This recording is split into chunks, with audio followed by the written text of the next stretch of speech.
Hello everyone, how are you doing today? Today we'll be playing Endless Sky. It is a game inspired by the Escape Velocity series, which I haven't played. Though, Endless Sky I played about 10 hours a while ago, and now's about the time I feel I should get back into it. I should also mention the game is free to play, no microtransactions, and it's open source. It's constantly being developed. There's another update on the way. You can all check that out on your GitHub page or anything else. Steam. But let's get to it. A new pilot. The bank's architecture is what you would have called futuristic back when you dreamed that the future would be less squalid than the present. Story above story of curves and spires and balconies, all in gleaming metal. A doorman stands by each of the heavy glass doors. You are wearing your very best clothes, but you feel shabby next to them. The lone broker's office is equally intimidating. Large computer monitors fill the walls, with stock quotes and other information spilling down them almost too fast to read. You occasionally glimpse the names of places that you have only seen in movies. Aldebaran, Terrazet, Earth. The pen is heavy as lead, but glides almost without friction as you print your initials on the bottom of the page after page of ominous legal documents and sign several dozen statements, notices, and agreements. The banker, a balding middle-aged man in a suit that you suspect costs more than the spaceship you are about to purchase, flips the pages past you quickly, uttering a curt, "Sign here, now here," as he points to each page. He moves swiftly, mechanically. The only moment when he becomes truly animated is when explaining the truth in lending statement to you. You are borrowing 480,000 credits, he says, to be repaid over the course of 1 year. Your daily interest rate is 0.4%, which means that your daily payments are 2,503 credits. And by the end of the year, you will have paid 434,000 credits in interest. Sign here. He grins. Alright.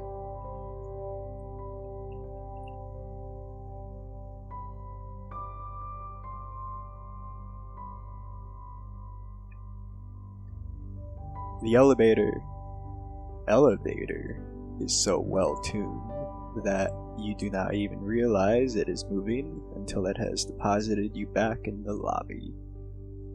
But as you leave the bank, you are smiling. This crazy adventure suddenly feels real to you. You are going to do it. You are finally going to get off this planet. Compared to the bank, you feel much more at home in the shipyard, walking among the rusted out hulks and newer ships that gleam in the sunlight. You smell grease and dirt and rocket fuel. Wonderful smells. There are 3 ship models within your price range.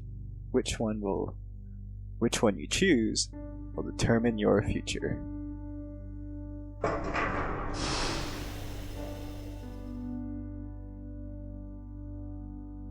Okay, so I believe I preferred a shuttle transport to start out with.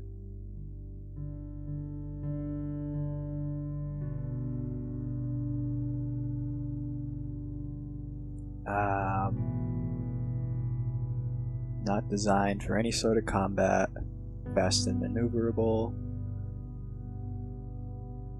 typically unarmed, and a weapon. Yeah. I shall purchase this ship.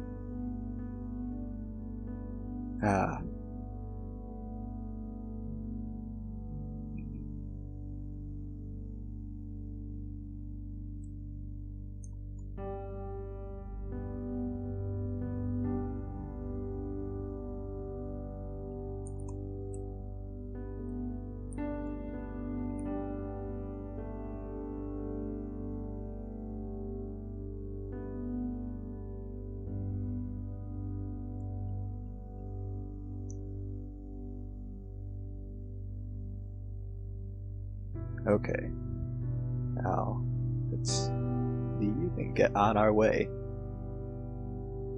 With some trepidation, you give the shipyard owner your money and take your new ship for a test drive, piloting it out of the shipyard and onto a spare landing pad by the transport. Then you get out and look the ship over a bit more closely. You're busy polishing out a few rust spots with a piece of steel wool when an old man in grease-stained coveralls walks up. Nothing quite like buying your very first Starship, he says.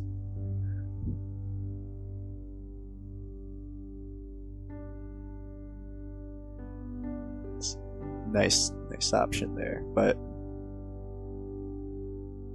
I don't plan on getting too attached to this one.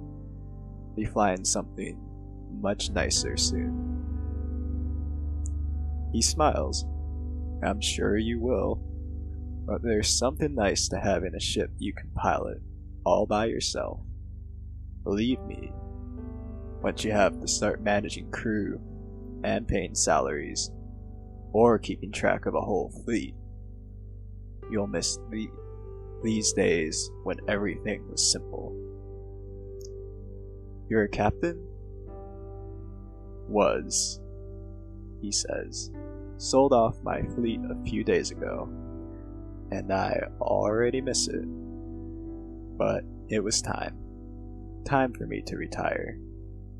His voice trails off, then his face lights up. Say, any chance I could hitch a ride with you? Maybe show you the ropes? Give you some pointers? I could pay you, of course. Yeah. Sure, hop on board. Well, he says, I've got a spot reserved in a retirement home, but I don't mind taking a roundabout way to get there. For starters, how about you give me a lift to New Greenland? It's just one jump away from here. I can mark it on your map. Alright, let's go. Great, he says. My name is James, by the way. Inductive Widget, you say. I'm looking forward to traveling with you, Captain Widget, says James.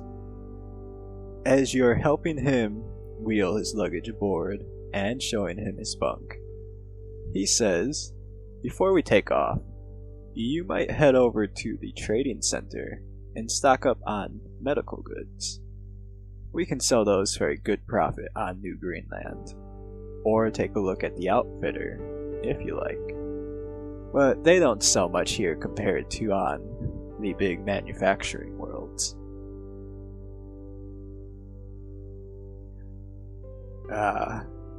It's like a picture of New Boston.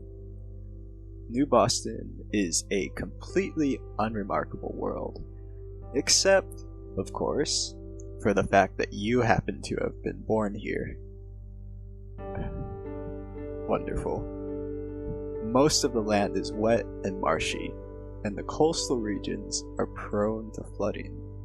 Some food crops are grown here, but most of the farmers instead plant flax and jute, which grow well in wet soil and are used to make linen and burlap cloth. The textile mills are hot and poorly ventilated, but they offer higher and more reliable income than farming. Alright, I believe we wanted medical supplies. Medical. Hello. And I want to buy all.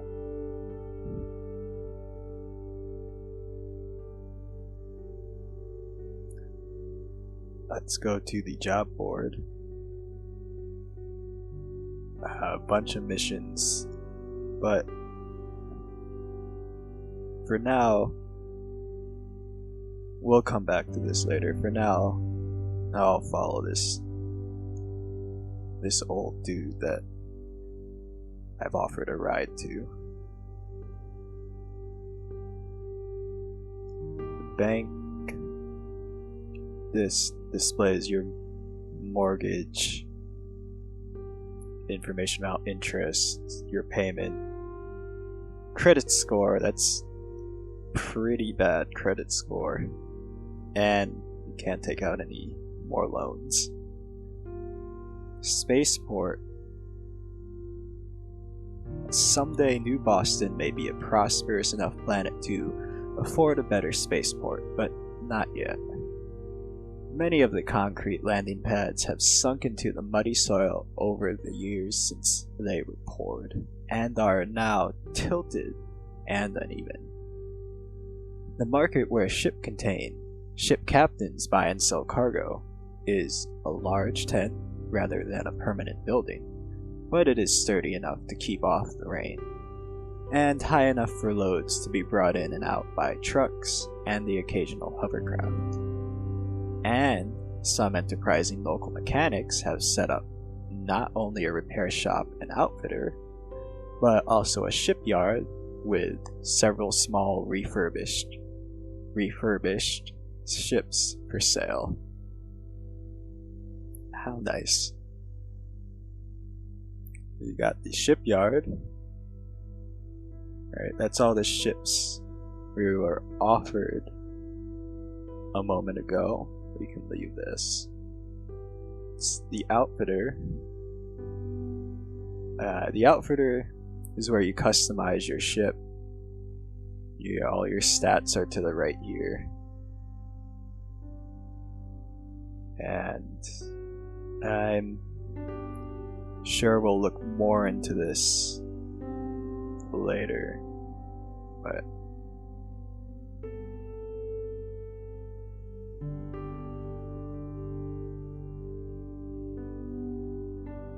yes,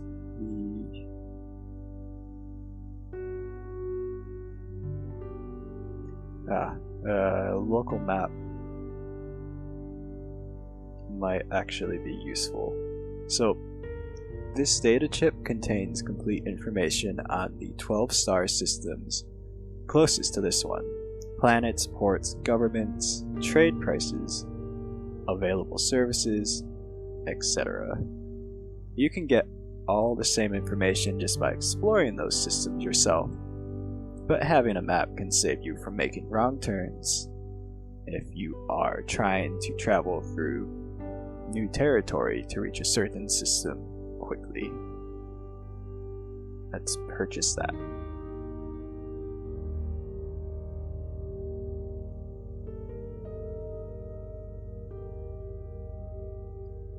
We don't need to hire crew, so we can depart. Oh, look at that. Now, move around with the arrow keys. New Boston. Okay. Sit down there. We could press M for the map. And as you see, more planets got filled out from the map info we bought. and we press J to jump.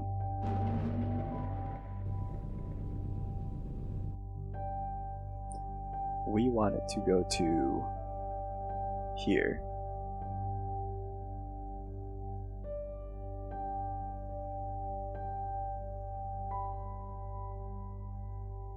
The blue check mark indicates our current mission for the old guy.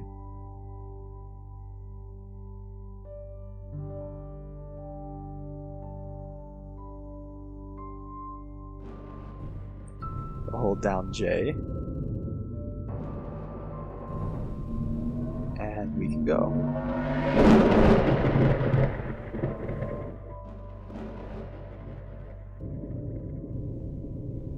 So, L will land us on our target planet. As you land on New Greenland, James says, "Congrats on your first trip through hyperspace. I'm impressed that you didn't throw up. Most folks do, the first time." "Including you?" you ask. "Yeah," and then spent half an hour in orbit cleaning my cabin while hoping the passengers wouldn't come out of their bunk room and see the mess. Not my proudest moment. Anyway, here's your pay. He hands you 10,000 credits. Then, he adds, "If you're okay with giving me a lift for a while longer, sell off any of that cargo you bought, and then meet me in the spaceport, I'll see if I can wrestle up any interesting work for you to do." Spaceport for the mission. So let's go to trading, and you do make a profit. We'll sell all of those.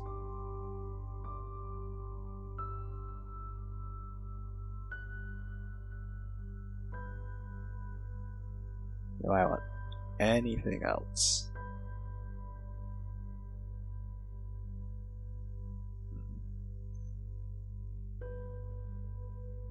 But that was about it. Let's go to the spaceport.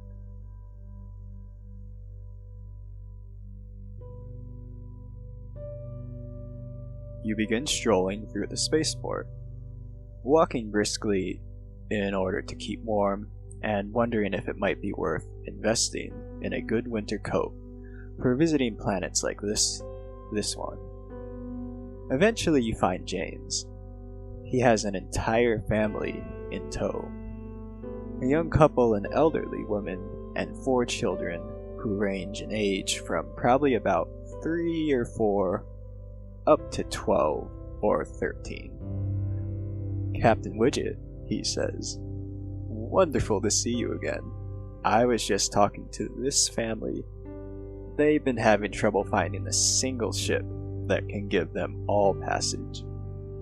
But I told them that your shuttlecraft has plenty of bunks, at least if the kids double up. They can pay you 40,000 credits to take them to New China, which is just a few jumps away from Earth, and is a planet well worth visiting in its own right. What do you say?" "You're absolutely sure that your shuttle was not designed to fit 9 people, including yourself? But if they're willing to squeeze into the available 5 bunks, you've got no reason to discourage them." "Then, yep, that sounds reasonable to me." James helps the older woman up the steps and into your ship, while the younger family members carry the luggage. You're going to have quite a full ship for the next few days. The spaceport. So, New Greenland was first settled about 600 years ago. At the peak of the Turf Wars era, where most planets were controlled by powerful corporations, and their struggles often turned into outright warfare with privately owned fleets and armies. The people who came to New Greenland were looking for a world so marginal and undesirable that they could live here in peace without being caught in the crossfire. The locals here grow food in greenhouses and specialize in making warm winter clothing, which is this planet's only export. The spaceport is near the equator, but it is still cold enough that there is always some snow on the ground. In addition to the outdoor landing pads, a few hangars are available, an effort by the locals to make their world a little more appealing to merchants passing through the system. You have never seen as many people in fur coats as there are here. What might be considered a luxury on other parts of the galaxy is a necessity here, where the cheapest clothing material is the pelts of indigenous animals. From the size of the claws hanging decoratively off some of the coats, you have to give a grudging respect to the hunters. High fashion is not an industry that usually involves risk of dismemberment. Alright, let's depart. And let's check on our map. So, we want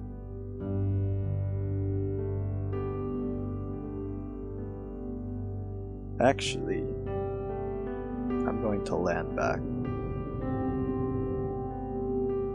Check something again. Never mind. There's no outfitter. We want to go there. We want to make ourselves up. We want to make our way up to here. Let's jump again.